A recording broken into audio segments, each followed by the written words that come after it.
दोस्तों, एक और नया दिन और मैं बलजीत परमार हाजिर हूँ एक नई कहानी, नया किस्सा लेकर। आज हम आपको बताएंगे कि अब्दुल करीम तेलगी के इस पूरे षड्यंत्र का, फॉर्जरी का, ठगी का पर्दाफाश कैसे होता है। उन दिनों में महाराष्ट्र में तेलगी की इस नाम को लेके एक बहुत बड़ा मखौल बना था। तेलगी को वहाँ पे लोगों ने मखौल से तेल घी कहना शुरू कर दिया था। घी जो हम अपने किचन में इस्तेमाल करते हैं कि अ, लोगों को तेल लगा गया और घी खुद खा गया। इस किस्म के कार्टून, न्यूज़पेपर्स की, मराठी न्यूज़पेपर्स की हेडलाइन में इसका तेलगी को तेल घी कहना शुरू कर दिया था लोगों ने कि इतने बड़े बड़े लोगों को अपनी चालाकी से, फॉर्जरी से चूना लगा गया, तेल लगा गया। ये एक कहावत है पुरानी, वो इस पे पूरी फिट बैठती है। हुआ कुछ ऐसे कि दिल्ली की एक कंपनी ने जब ये तेलगी ने कहा पूरे हिंदुस्तान में जाल बिछा लिया था, हर बड़े सेंटर्स में, कलकत्ता तक इसके वो नकली स्टाम्प पेपर और वो टिकटें जो थी, स्टैम्प्स थी, वो बिकने लग गई थी। तो दिल्ली में बहुत जाते थे, जो कंपनीज को स्टाम्प पेपर बेचते थे उनकी जो ब्रांचेस दिल्ली में दूसरे शहरों में होती है, वहाँ भी वो चले गए एग्रीमेंट बनाने के लिए। तो दिल्ली में एक कंपनी ने, किसी ने वो नकली स्टाम्प पेपर पहचान लिया और दिल्ली के पुलिस स्टेशन में कंप्लेंट की। और उसका जो एक सैंपल था कि ये देखिए, ये नकली स्टैम्प्स हैं और ये नकली स्टाम्प पेपर है। तो वहाँ से दिल्ली पुलिस ने इंक्वायरी करते करते पता चला कि ये तो बहुत बड़ा स्कैम है। अब क्योंकि तेलगी महाराष्ट्र का था और जो नासिक से जहाँ से वो मशीनरी खरीदी गई थी सेकंड हैंड, वो महाराष्ट्र में था। तो वो जो केस था वो एक तरीके से महाराष्ट्र पुलिस के सुपुर्द कर दिया गया कि आप लोग इसकी इन्वेस्टिगेशन कीजिए।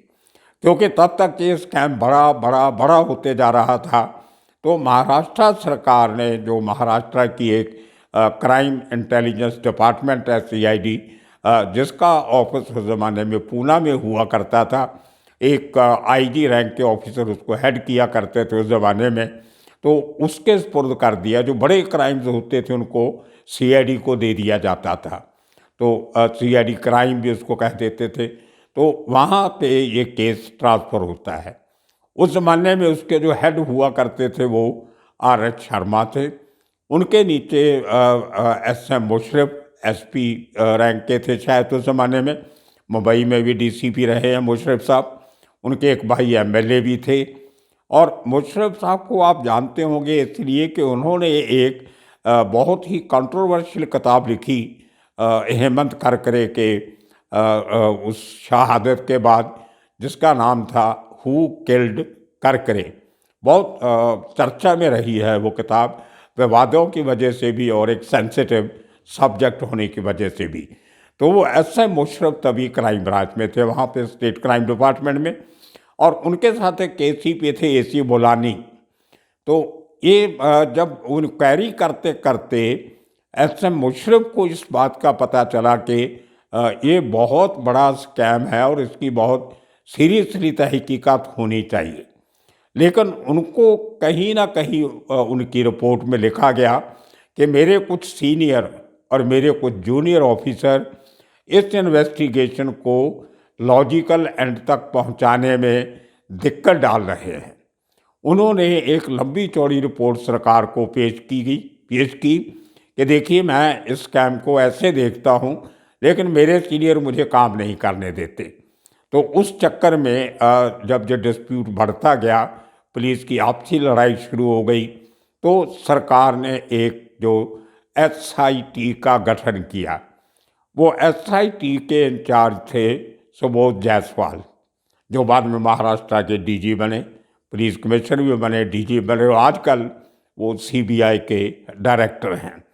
तो सुबोध जायसवाल ने जब वो पूरी इन्वेस्टिगेशन की तो उसमें पाया गया कि कुछ वाकई ही कुछ पुलिस वाले इस केस को कमज़ोर करने के लिए या कोई अनड्यू प्रेशर जो है वो डाल रहे हैं इन्वेस्टिगेशन पे, ताकि इसकी इंक्वायरी पूरी ना हो सके।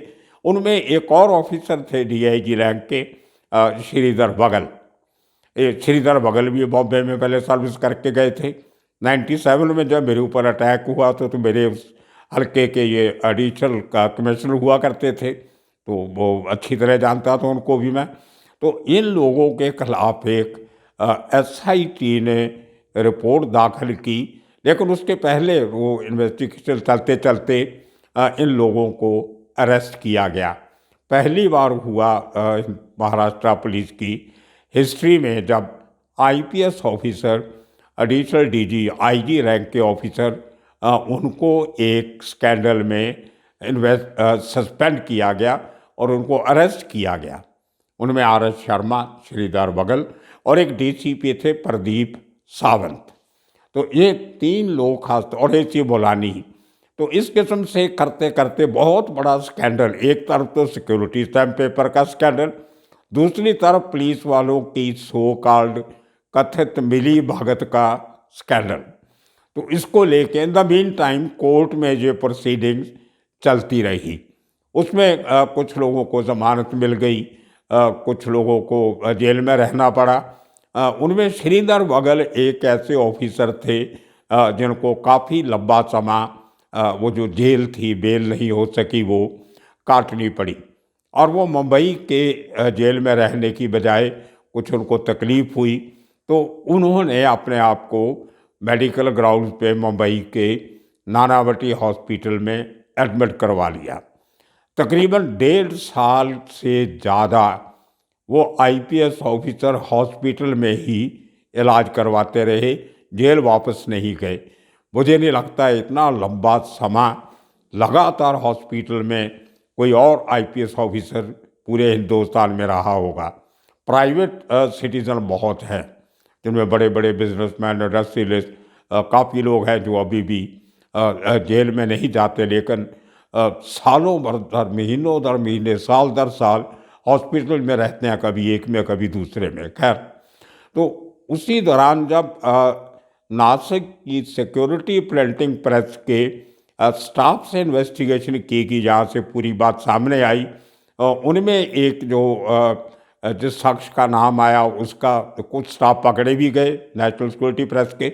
उसमें जो एक इंस्पेक्टर थे, पुलिस ऑफिसर थे, प्रताप काकड़े, उनकी भी अरेस्ट होती है। वो जेल में, उनकी बेल नहीं होती तो जेल में थे। वहाँ पे उनको कुछ मेडिकल प्रॉब्लम होती है, लेकिन जो जेल का हॉस्पिटल था और जेल का सुपरिटेंडेंट था, उन्होंने कुछ बराबर ध्यान नहीं दिया और काकड़े की जेल में ही मौत हो जाती है। उसकी एक दूसरी इंक्वायरी शुरू होती है, उसमें जेल का मेडिकल ऑफिसर और जेल के कुछ स्टाफ लोगों को सस्पेंड किया गया और उनकी इंक्वायरी चलती रही। तो उसी तरह मुंबई का कोलाबा पुलिस स्टेशन, जिसकी ज्यूरिसडिक्शन में सेशन कोर्ट पड़ता है, तो उन्हीं दिनों में तेलगी की एक केस में एंटिसिपेटरी बेल अप्लाई की हुई थी और इसको कोर्ट में आना था। ये अंडरग्राउंड हुआ था। एक केस से बेल लेके दूसरे में इसको अरेस्ट कर लेते थे, क्योंकि इकोनॉमिक ऑफेंसेस थी, ज़्यादा लंबा समय जेल में नहीं रखते थे। तो इसको दूसरे केस में जब बेल लेके दूसरे केस के लिए एंटीसिपेटरी बेल अप्लाई की, तो आपको मालूम है कि जब आप बेल अप्लाई करते हो तो आपको कोर्ट में हाजिर रहना पड़ता है। तो जो इन्वेस्टिगेशन टीम थी उसने कहा कि इतनी तारीख को तेलगी की बेल की एप्लीकेशन सेशन कोर्ट में लगने वाली है और उसको कोर्ट प्रेमाइसेस से अरेस्ट कर लिया जाए। अगर उसकी बेल नहीं होती है तो उसको इमीडिएटली अरेस्ट कर लिया जाए। अगर बेल हो जाती है तो ठीक है, फिर कुछ नहीं कर सकती पुलिस। तो कोलाबा पुलिस स्टेशन के एक इंस्पेक्टर और एक सब इंस्पेक्टर के साथ कुछ स्टाफ की स्पेशल ड्यूटी लगाई गई कि आप सेशन कोर्ट में हाजिर रहिए। अगर तेलगी की बेल एप्लीकेशन रिजेक्ट होती है तो उसको अरेस्ट कर लेना। अब देखिए कितनी अजीब बात है कि इतने बड़े बड़े ऑफिसर कोर्ट में जाते हैं, लेकिन एप्लीकेशन रिजेक्ट होने के बाद भी तेलगी सबको चकमा दे के कोर्ट से भाग जाता है, पुलिस वालों के हाथ नहीं आता। और उसी तरह एक बार जब जेल से इसको कोर्ट लाया जा रहा था तो ये अपने कोलाबा स्थित घर में अपनी फैमिली को मिलने और कुछ कागज पत्र लेने के में उनको घर पे ले जाता है और वहाँ पे उनकी सेवा करता है, खिलाता पिलाता है। और वो रेड हैंडेड ऑफिसर पकड़े जाते हैं दूसरे ऑफिसर की वजह से। मतलब एक तेलगी की वजह से तकरीबन 12-13 ऑफिसर पुलिस के बड़े रैंक से लेके छोटे रैंक तक वो सस्पेंड हुए, जहाँ उनके ऊपर केसेस चले। कुछ केसेस तो आज भी चल रहे हैं उसके मरने के बाद भी, शायद उन्हें जजमेंट नहीं आई है। खैर, तो वो केस कोर्ट कचहरी में चलता है। उसकी पूरी एविडेंस दिल्ली से, कलकत्ता से, बंगलौर में भी 2-3 केस रजिस्टर हुए इसी किस्म के। तो यहाँ से उसको पुलिस कभी बेंगलोर ले जाती थी, कभी उसको पूना लेके जाना पड़ता था, कभी उसको दिल्ली लेके जाना पड़ता था, कभी कलकत्ता। तो उस शख्स ने एक और चतुराई की कि मुझे एड्स की बीमारी है, अफवाह फैला दी उसने एक। अब उसके टेस्ट हुए, नेगेटिव निकले, हॉस्पिटल ने बोल दिया। लेकिन उस बात से लोग उसको मारने से डरते थे। कभी कोई इंटरोगेशन के दौरान कभी 3rd डिग्री यूज़ की, इसका एक खून वो निकल आया तो किसी और को लगेगा। तो इस शख्स ने अपने आप को पुलिस की मार खाने से बचने के लिए वो अफवाह भी उड़ाई। लेकिन इसको कुछ और बीमारियां थीं। बाप की तरह इसको भी डायबिटीज़ की शिकायत थी, कुछ हार्ट की प्रॉब्लम भी थी। तो ये आदमी ने मेडिकल ग्राउंड का प्रॉब्लम बताते हुए अपने आप को जेल में भी सेफ रखा। कभी बीमारी के चक्कर में हॉस्पिटल में एडमिट हो जाना, कभी कुछ, ये भी शातिरबाजी वो शख्स जेल में भी करता रहा। और देखिए, इतने बड़े बड़े लोगों के इन्वॉल्व होने से केस और हाई प्रोफाइल हो गया। और जब इसकी पूरी इन्वेस्टिगेशन ख़त्म होती है, चार्जशीट पेश की जाती है, तो केस चलता है। केस भी फिर 2004 से लेके चलते चलते काफ़ी साल चला और उसमें अल्टीमेटली इस शख्स को 30 साल की सज़ा सुनाई गई, जो हाई कोर्ट ने अपहेल्ड की। और उसके साथ साथ 200 करोड़ रुपये का इसको फाइन लगाया गया कि तुमने जो हेरा फेरी की है उसमें से 200 करोड़ रुपया सरकारी खजाने में जमा करवाओ। वो होने के बाद इस आदमी को जेल में शिफ्ट किया गया, जेल में रखा गया। वहाँ से इसको कोर्ट दूसरे जो बेंगलौर के केसेस थे उसके लिए इसको बेंगलौर लेके जाया गया। और 2017 में 98 से किस्सा शुरू हुआ। 2017 में जाके बेंगलौर के हॉस्पिटल में इसकी जब को जेल से ले जाके इसको एडमिट किया जाता है तो वहाँ पे इसकी डेथ होती है। और उस चक्कर में जब डेथ के बाद इसके घर वाले जो हैं उनमें आपस में इसके भाई और इसकी जो अपनी फैमिली थी उनमें लड़ाई झगड़ा भी होता है। जब बेंगलौर हॉस्पिटल से इसकी बॉडी को इसके गांव खानापुर, देखिए पैदा भी खानापुर में हुआ और उसका आखिरी जो लास्ट राइट्स थे वो भी खानापुर ही हुए, क्योंकि वो बेंगलौर से नज़दीक पड़ता था एकदम, बेंगलुरु से आजकल कहते हैं उसको। तो वहाँ पे इसकी जो खैर फाइनली रिश्तेदारों बीच में पड़ के इसका वो लास्ट राइट्स कंप्लीट करवाए। उसके बाद इसकी वाइफ ने पूना की एक कोर्ट में एप्लीकेशन दी कि जो during pendency of the trial और इन्वेस्टिगेशन में उनके वकील थे एक मिस्टर पवार, उनका नाम था शायद, पूना में, उन्होंने एप्लीकेशन दी कि जो सरकार ने इसकी 212 करोड़ रुपए की property in different parts of the country, वो जो सील की हुई थी, सीज की हुई थी एजेंसीज ने, वो पूरी की पूरी प्रॉपर्टी जो है उसको बेच के सरकार को खजाना में वो पैसा जो मिलेगा वो गरीबों के भले के लिए जो सरकारी खजाने में जमा करवा दी जाए। वो इसकी बीवी का, शाहिदा उसका नाम था शायद, उसका ये कहना था कि मुझे और मेरे परिवार को ये लोगों को जो लूट के, सरकार को जो लूट के कमाई की गई है उसका कोई पैसा नहीं चाहिए।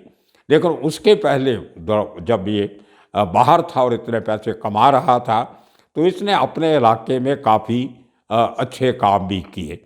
हर आदमी जब पैसा आ जाता है, हर लुटेरा वो रॉबिन हुड बनना भी चाहता है। ये हिंदुस्तानी ट्रेडिशन है, बहुत सारे क्रिमिनल्स ने ऐसा किया है। अय्याशी का बहुत शौकीन था।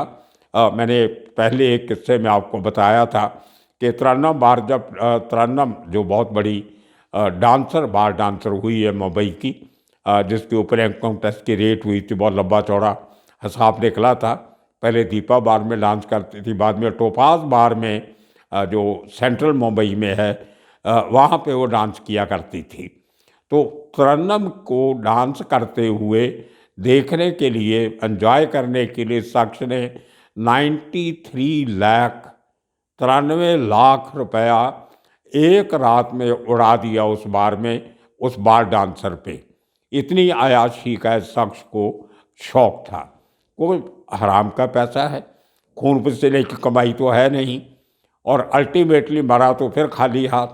और इसका तौर तरीका लाइफ में देख के, नाम तो करीम था ही, लेकिन अपने खानापुर में और बंगलुरु के आसपास के इलाकों में इसको करीम लाला के नाम से भी लोग जानते थे, करीम भाई या करीम लाला। अब करीम लाला अंडरवर्ल्ड के बहुत बड़े डॉन रहे, तो उनका अपना रेपुटेशन था। तो अपने पैसे के बलबूते पे ये आदमी करीम लाला के नाम से मशहूर भी हो गया। और अल्टीमेटली 2017 में डेथ के बाद उसकी जो प्रॉपर्टीज़ थी वो मुझे लगता है कुछ प्रॉपर्टी शायद ऑक्शन हुई थी, बाकी अभी तक कुछ टेक्निकलिटीज़ की वजह से वो केसेस अभी तक चल रहे हैं। लेकिन बहुत से लोगों को इसकी वजह से नमोशी का सामना करना पड़ा। डीसीपी प्रदीप सावंत लंबे कानूनी लड़ाई के बाद बाइज्जत बरी हुए कोर्ट से। उनको सस्पेंड किया गया था, वापस उनको सर्विस पे लाया गया और उनको फिर यहाँ पे क्राइम ब्रांच में लगाया गया। उसी तरह RS शर्मा उस सस्पेंशन से, उस जो दाग लगा था उसको मिटाते हुए वापस सर्विस में आके मुंबई के पुलिस कमिश्नर भी बने। उसी तरह बाकी सारे ऑफिसर जो थे वो रीइंस्टेट हुए, अपनी नौकरी पे बहाल हुए। लेकिन कुछ ऑफिसर अभी भी ऐसे हैं जो जिनकी जो रिटायर हो गए, लेकिन केसेस अभी तक चल रहे हैं, जो तेलगी के साथ तल्लुक़ रखते थे। तो ये थी कहानी उस मास्टर ब्लास्टर की, फॉर्जर की, जो काउंटरफिएटर की, जो एक फ्रूट बेचते हुए रेलवे प्लेटफॉर्म से 20,000 करोड़ रुपए का स्कैंडल कर गया सरकार के साथ। कमाल की बात है। देखते रहिए इस किस्म की किस्से कहानियाँ आने वाले दिनों में और आपके सामने लेके आएंगे। आज के लिए इतना ही काफ़ी। आने वाले दिनों में इंतज़ार कीजिए। तब तक के लिए आप सबका शुक्रिया, धन्यवाद।